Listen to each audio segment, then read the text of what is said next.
good. Looked like he was going to win it from there, obviously coming against Jafonso as well. It's all about the knockouts. It's genuinely the most important part. Just get yourself in. Well, we are at the right time. We are underway, and GuiBarros has got 1-0 up in the first 40 seconds of the match. A very, very quick start against Levi de Weerd, straight from kickoff. Goes 1-0 up, Shells. Yeah, I mean, you can see the first time through balls, they've just been working for everyone at this stage, and of course, players are in a tough situation of losing the tournament just a couple of games ago. It's going to be hard to play this game, but there's still a lot of pride to play for, I guess, in the third place to find out, but it's a quick goal once again. I think you're going to see a lot of loose FC here, a lot of just attacking, just going for it. You know, we're seeing Foot Champs FC. Yeah, we're going to see pros virtually playing like a Foot Champs game, the way they're playing here. It's going to be very loose. I'd imagine a lot of goals. Both of them obviously just express themselves on stage. Their last game of their FC 25 season, something I want to touch on. But Levi and GuiBarros, both been very, very good. They're both ultimately going to be unhappy because they haven't won something. But GuiBarros, 2 finals and a semi-final at the World Cup. You ask him that before this season starts, I think he'd be very happy with that. Levi, semi-final Pro Open, semi-final of the World Cup, qualify for the Pro Open next year. I know Levi wouldn't be happy with that because of the level he's shown and how good he is. But again, unbelievable. Don't forget they've qualified for next year's FC 26 Pro, and that goes such a long way. It's a successful season even without silverware. I mean, if you ask you two, still competing, still playing, even though you're in the commentary booth now, if you said that's your resume for the season, you're jumping for joy.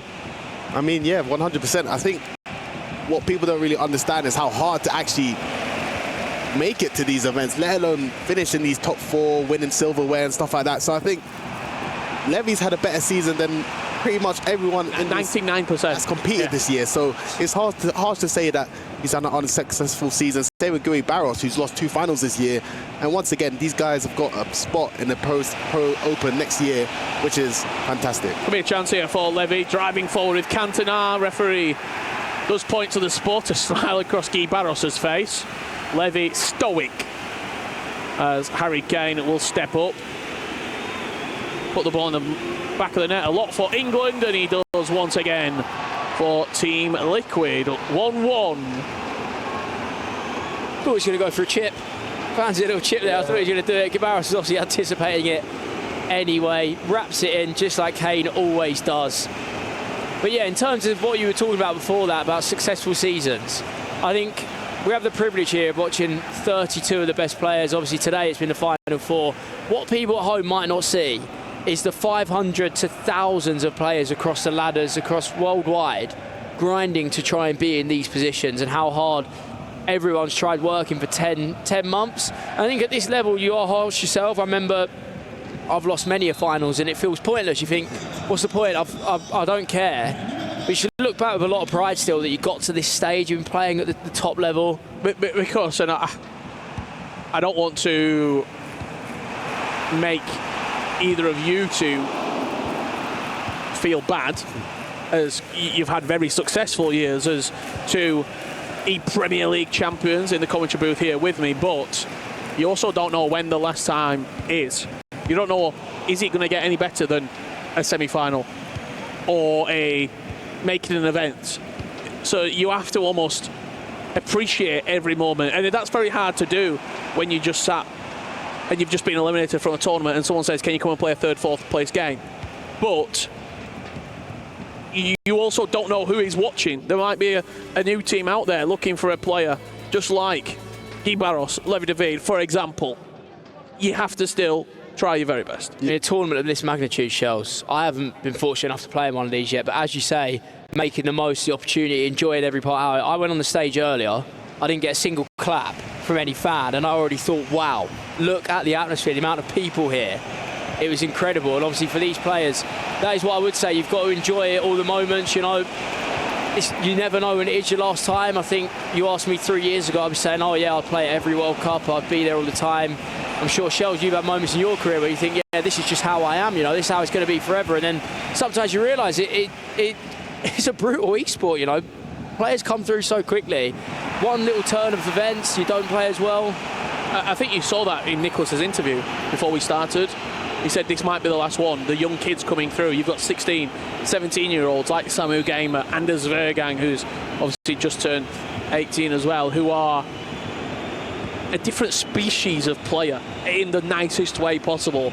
They are learning the game quicker than you're learning the game in a 23, a 24, a 25-year-old mind. So it is really, really fascinating. And speaking about the new kids, I mean, I think I kind of agree. They kind of play like a different style of FC to maybe guys like Nicholas and me and Tom that usually play and like to prefer. I think we more fundamentals, taking a safe option or more the guaranteed option, whereas these guys don't care about losing the ball. You see them just playing, I mean, speaking of balls, Levi de Weerd playing an L1 triangle over the top.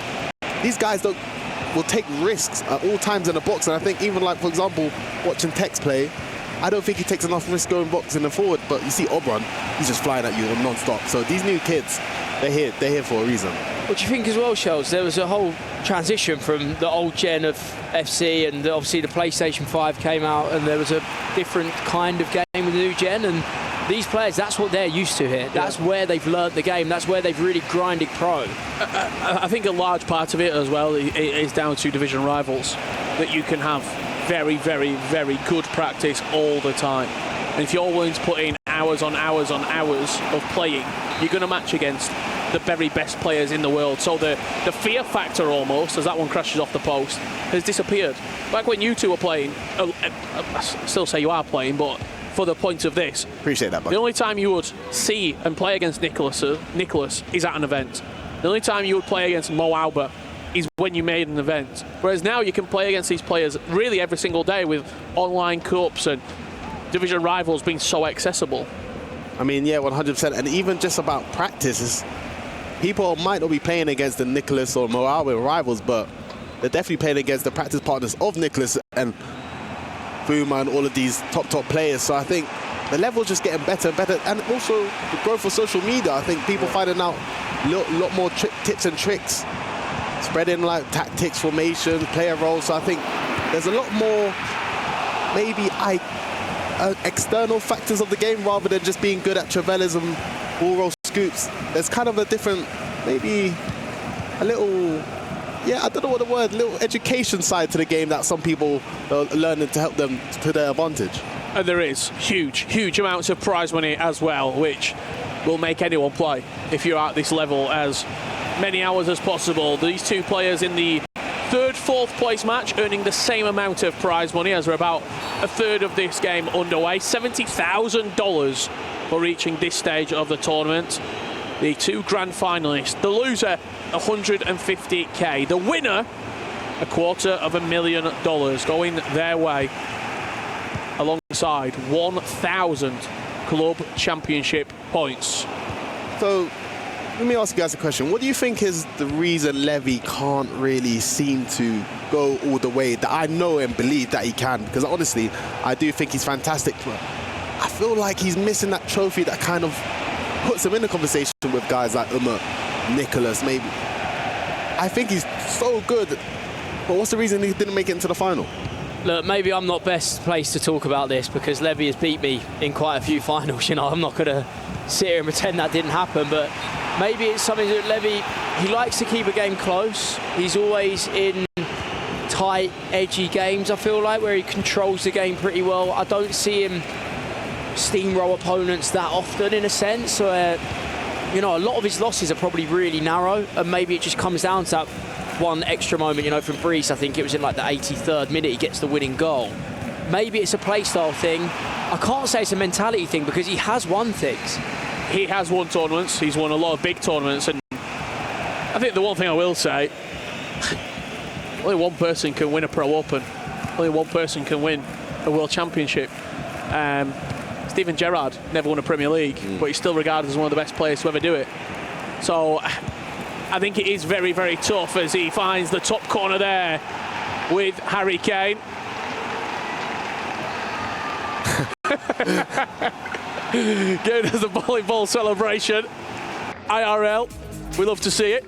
But yeah, just to answer that question, I think not everyone can win, and especially when you've got players like Anders and Nicholas. I mean, Nicholas has never won a World Championship.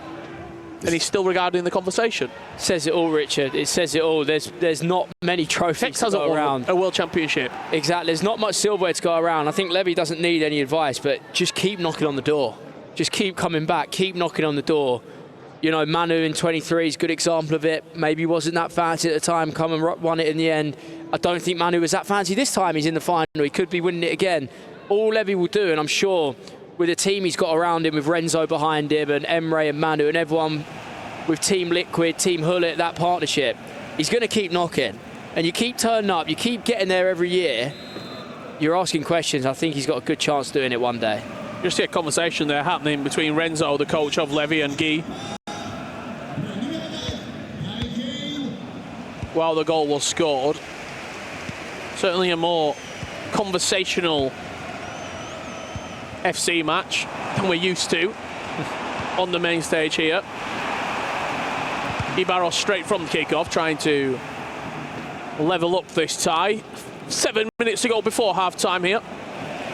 The FC Pro World Championships, the grand final is coming up very shortly indeed, where you have Team Liquid's Manu Bachore taking on Los Galil and Vitality in Bryce. It is going to be a real fantastic matchup. Right now, when you look at those Esports World Cup Club Championships as well, we've talked a lot about Team Liquid, but Team Vitality are third in the rankings, only 550 points behind Team Falcons. Yeah, I kind of like this Breeze and Team Vitality storyline because, as you can see, going into the competition, we was all talking about Team Falcons and obviously Team Liquid being the front runners of the club championships. Everyone was talking about Emery Yilmaz, Levi de Weerd. No one's been talking about Vitality, no one's talking about Bryce. And they found themselves in the final. So I think, well, Breeze has been playing to get today and yesterday. His defending and even his attack going forward, he looked really good against Levi, who's a top defender. He could be the sleeper one. He could be the sleeper pick, and it could be his time to put his name really on the map and cement himself into the scene. Yeah, that grand final will be coming your way later this evening. The final competitive match of FC 25 as Levi travelers into the top corner. 40 minutes on the clock.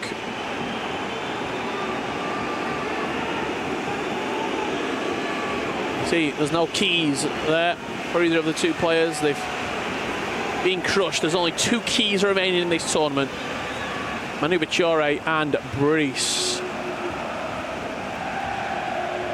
I wonder who the winner is going to choose to put in them. There's 3 keys they can select. Wonder what they do. As we see Levi's Travella so good from there. Levi's always been hitting them.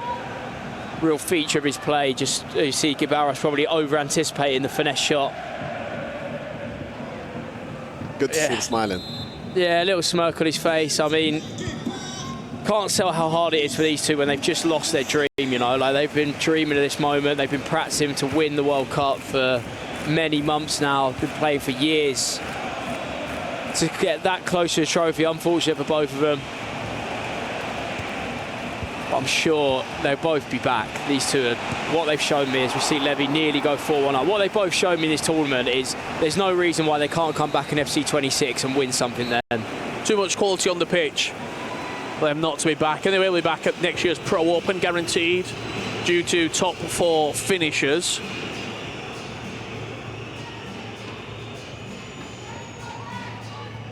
We are in half-time in this 3rd, 4th place match.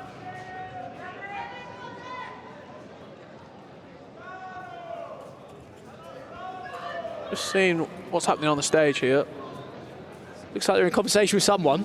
Yeah. There is some conversations going on. We can see between GuiBarros and the coach, Renzo. Levi also involved. If you are wondering, people, the grand final is coming soon. These guys are at half-time. Grand final coming your way very soon. Anyone in the chat fancy letting us know? Any predictions going around? I think we are about to get back underway here. Headphones are back on, so we are going to get kicked off for the second half. GuiBarros trailing 3-1 shells. Yeah, it's quite hard. I feel sorry for both players, of course. They should be proud of their season, and you can see how defeated they are, to be fair, playing this game. But like Tom said, they came so close for their dreams, but sadly it weren't this time. But we will be seeing them back. I was really impressed with GuiBarros this weekend. It was my first chance to really watch him play, and going forward, he really impressed me defensively as well against Alfonso. He's a tough player to stop in transition. I was really impressed with that as well. But we will be seeing them both next season. I mean, Shells, you know as good as anyone, these losses, they do make the win sweeter. When you 100%. Hit that trophy win, all these losses, they add up. And I'm sure, especially for GuiBarros, because I know he's finished second in 2 tournaments this year, when he does get over the line, he will look back at this season and say, yeah, maybe I had to go through that. Maybe I had to experience the bad parts. And I think one thing about being an FC pro, and being a pro in virtually any esport, what I picked up on is you're probably going to lose a lot more than you actually win. Absolutely. Considering how many tournaments you play. I think probably one of the only players, I don't think anyone's got a positive record. That finesse flies over the top of the goalkeeper. Lionel Messi with it. Levi leading now 4-1. Give us a strike. Go on, where's the celebration, Levi? What is it in bowling when you get 2 strikes? I don't know why you both looked at me. I ain't got a clue. Like, what's a spare? That's when you knock like 8 of the pins over, and then you get the other 2. I know 3's a turkey. You get 3 strikes in a row, it's a turkey. What's 2 strikes in a row? I really should know that. Someone let us know. What about 4? Levy's hit 4 this game. Oh, it's just a double. Double strike? No, it's just a double. Oh, okay, just a double. 4 strikes in a row, because I know you're... I mean, Levi has had 4 strikes in a row. He's 4-1 up. It's a handball. It's a what? Or a 4-bagger. There you go. That's 4 strikes in a row. You know what they say? 4 strikes and you're out. Oh no, it's 3 strikes and you're out. It's 3 strikes. Oh, got it reliably in front of Richard. But we are watching the 3rd, 4th place matchup. Yeah, that is very true. At the Esports World Championships. I'm not very good at 10-pin bowling. No, not my thing, but Levi might have inspired me off that celebration. Maybe that's what Team Liquid do. Communal bowling, everyone together. Going to be a 5th? Not quite. I don't think you can underestimate the impact, the environment of these players. I know GuiBarros Red Bull, his coach Nightwatch, and everyone else has been around. Same with Levi at Team Liquid, being around Manu, Emre, Renzo, the coaches, the team they have there. I'm really not surprised. It applies to Breeze as well, Team Vitality. You give these players the right environment to be around. You give them ways of improving, ways of keeping their mindset, ways of keeping them sharp, away from the game as well, because I think that plays such a big part. Really, see how it pays off here. It's such a big part of being an FC player. I mean, you even saw it in your own personal career, Tom. Your highlights, your best moments came when you had that family environment around you. Yeah, I think it's because we are pro players, but we're not robots. There's another part of being an FC pro that maybe people don't see, but general happiness and feeling comfortable in your environment, being around players you want to be around, being around players that are going to help you and always improve. They'll always find things out and teach you from there. I think it goes such a long way in your improvement, and sometimes that 1 or 2% extra is the difference between winning a trophy or being at the latter end or just being grouped. And you can see with the caliber of teammates that they work with, or the coaches that they work with, such as Red Bull, of course, Anders, Levi, Finn, Umar. GuiBarros has good people to talk to, and the coaches, Dr. Nightwatch, who I think is one of the smartest FC players, coaches I've ever met. He knows absolutely everything on the game. It's really nice from Levi. Just shot the wrong side as Vicario pulls out the save. But I do agree with you both that the team behind you certainly impacts probably more than the people at home think.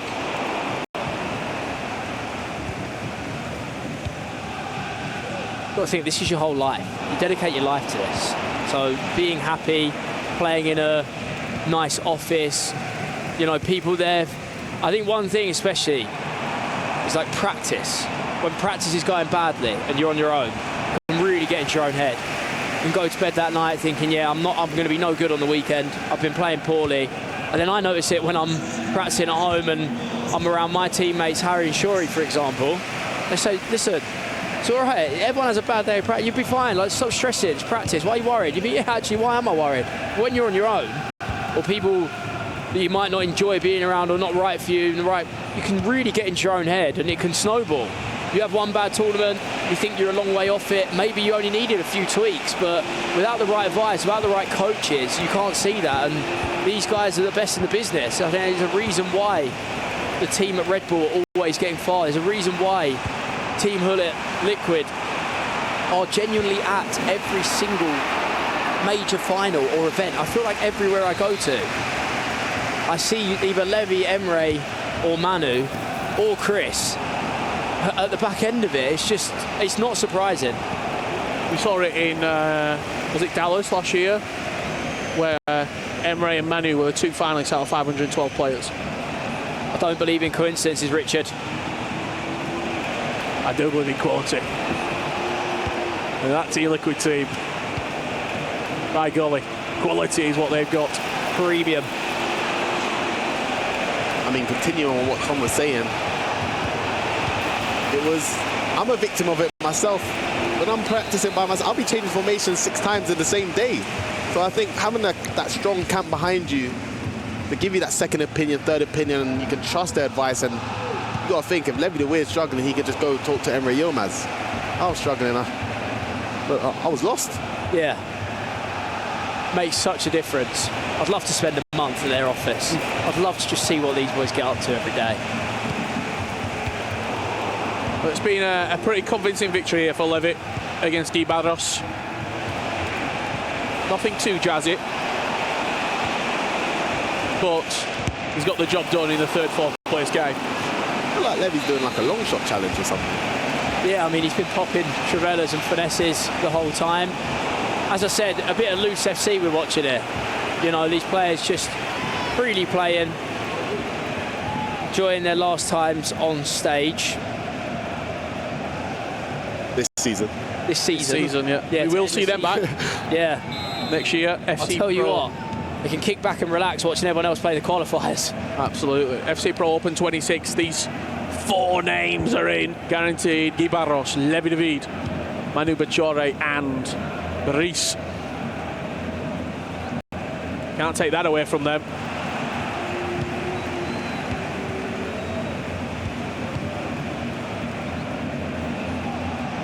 Wonder how the finalists are feeling, you know. Just wait. Watch this? Do you watch this game? No. I even if I was in the tournament, I wouldn't watch what's happening. Because it's so intense. What are you two like before finals? What are you doing here? Give an insight. Shiver with timbers. I'm shaking. It's more about how you're feeling though. When I made it to the EPREM final, let alone Berlin, I was so surprised that I got that far. And I think making it to the final, in a way, it was my first kind of breakthrough. I didn't think I already won the tournament, but I won in my own head in a way. I was obviously very disappointed to lose, but I was also happy at the same time. But EPREM as well, I felt like I was really scared because I really thought, don't get me wrong, I was up against Oli Lito, who was probably the clear favourite that year. I really thought I had an opportunity here, and I just controlled the controllables. I just tried to remind myself. And for you, Tom, when you've been in these scenarios before finals? Well, you're already in kind of flow state at that point. You already know, like, you feel unbeatable, you feel invincible. But I think for me, I swerve watching games. You know, if I need to know something, my coach will tell me. I just chill out. I'm either probably trying not to go too close to my phone, because you obviously get quite a lot of messages, people wishing you good luck and stuff, and you see everyone talking. Sometimes you don't mind having a look at that. Sometimes I think I just want to chill out backstage, not really do anything. You probably don't want the break? No, you'd rather just get into it. I don't think anyone sits there thinking, yeah, I want to delay here, I want to wait half an hour. Because you're playing so well, you've just come off the back of a semi-final win. You just want to get straight into it. I mean, Manu won what? Probably, what time are we? 10:15 local time? Probably won about an hour and a half ago. Yeah. It's interesting as well, Shells. I don't do any version of warming up. If I've won a semi-final and I have to wait 2 hours, I will not warm up. That first kick of the ball is in the final when you get going again. Being texted it once, where I made him play in 19 E-Nations. Yeah. I made him play a warm-up game before we went back out on stage, and we went out, and he said to me, we're never ever doing that again, and I've never done it. Just sit there and I wait. Well, we are wrapping up here on the Levi de Weerd and GuiBarros' FC Pro World Championship and the 2025 season. There will be Team Liquid representation in the grand final, but it will be coming through Manu Bachore as Levi de Weerd finishes third at this year's FC Pro World Championship. GuiBarros will take the fourth position. Congratulations to both players on a fantastic season. One obstacle too far, but we will see both of these competitors back next year in the Pro Open for the FC 26 season.